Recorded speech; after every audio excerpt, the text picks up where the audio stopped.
কলকাতার ভেড়া বলছে ঝাড়খণ্ড একটা মুক্তি জাহাঙ্গীরের নাম তো আমি লিব না, লেবার পর বলছে লিব না। এ সুদকে হালাল করে দিয়েছে। যদি আবু বকর সিদ্দিকের জামানায় থাকতো তো গর্দান মেরে দিত। বেটা আল্লাহর শুকরিয়া আদায় করো যে হযরত ওমর ফারুক নাই, নচেত দুনিয়াতে কোনো ওয়াহাবি দেখতে পাওয়া যেত না। মায়ের পেট থেকে জন্ম নিত, গলাটা উড়ে যেত, ও জামান পর্যন্ত আসতে পারতো না, মায়ের পেট থেকে পড়ার পরই শেষ হয়ে যেত। যদি হযরত ওমর ফারুক থাকতো ওয়াহাবিকে দুনিয়াতে টিকতে দিত না, কারণ নবী পাকের চুল পরিমাণে বেয়াদবি করলে হযরত ওমর ফারুক গর্দান আগে মারতো, ফয়সালা পরে হতো। সুবহানাল্লাহ বলে। আমাকে বলছে সুদকে হালাল করে দিয়েছে, তো বেটা সুদকে হালাল যে ব্যক্তি বলবে সে কাফির। সুদকে আল্লাহ পাক হারাম করেছেন, যদি কোন ব্যক্তি সুদকে হালাল বলে সেই ব্যক্তি কাফির হয়ে যাবে। আর তুমি বলছো জাহাঙ্গীর সুদকে হালাল করেছে, ব্যাংকের টাকা সুদকে হালাল করেছে, তো আমি কি ফতোয়া দিব? তোমার বাপের কিতাব পড়ো। লামাযহাবীদের বাপ, তাদের সবচাইতে বড় ইমাম ইবনে তাইমিয়া নিজের কিতাব আহকামিশ শরঈয়া, উক্ত কিতাবের মধ্যে লিখছে হারবি কাফির এবং মুসলমানের মাঝে বাড়তি টাকাটা সুদ হয় না, কারণ হারবি কাফিরের সাথে মুসলমানদের আমানত নাই। জোরে বলেন সুবহানাল্লাহ।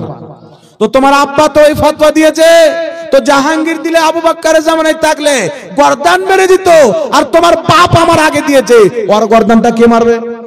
তাহলে দামিশকে চলে যাও, যার তোমরা মাজার বানিয়ে রেখেছো, লাত মেরে কবরটা ভাঙো আর ওর লাশকে তুলো, না কি বলেন? পাবে না, মেরে গিয়ে মার দো, মিট্টি মে মিল গিয়ে মার দো। এদের মাযহাবের নবী মরে মাটির সাথে মিশে গেছে, তাই ইবনে তাইমিয়া আছে কাল্লাস।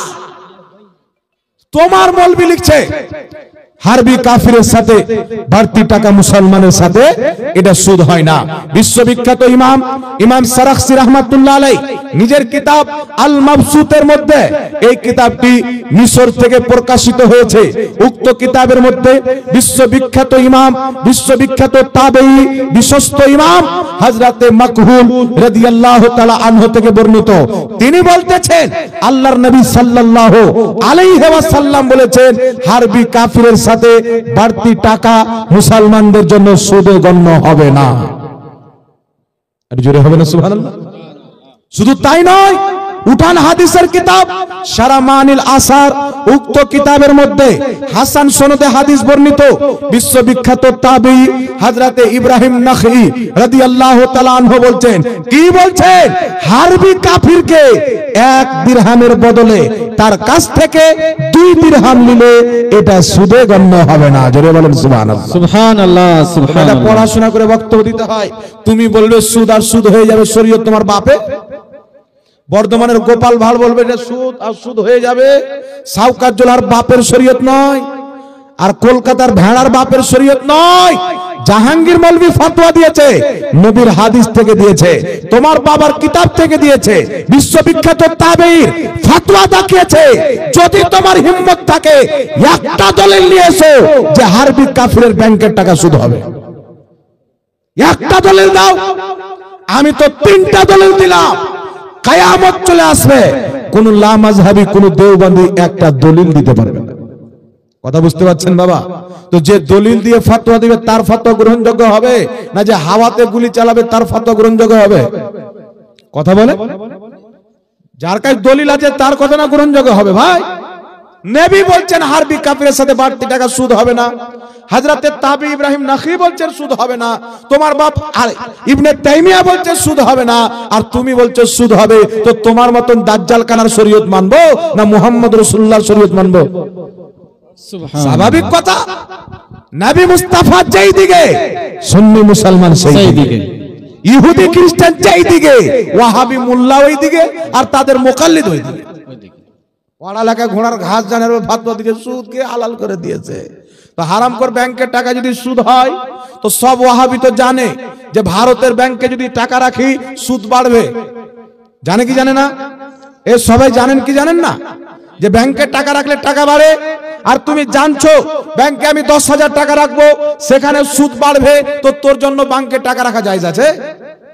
তো যেইগুলো ওয়াহাবি ব্যাংকে মৌলবি, পাবলিকদের তো দোষ নাই, যেই ওয়াহাবি বলছে ভারতবর্ষে হারবি কাফিরের ব্যাংকে বাড়তি টাকাটা সুদ হবে, কাঁচা কমচিলি আর পাছার চামড়া তুলে বলবেন তুই ব্যাংকে রাখছিস কেন টাকা? আরাম কর, যেখানে সুদ বাড়ছে ওখানে টাকা রাখছিস কেন?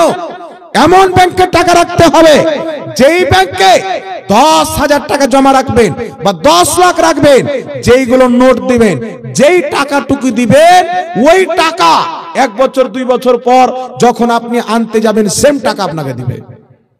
ওই টাকা ব্যাংকওয়ালা খরচ করতে পারবে না, আপনার অনুমতি ছাড়া খুচরো দিতে পারবে না, যাকে আমানত বলা হয়।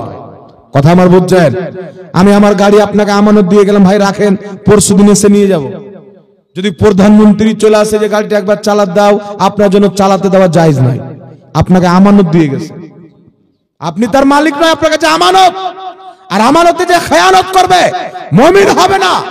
তো এমন ব্যাংকে ওয়াহাবিকে টাকা রাখতে হবে যেই ব্যাংক থেকে টাকা বাড়বে না। কথা বুঝছেন?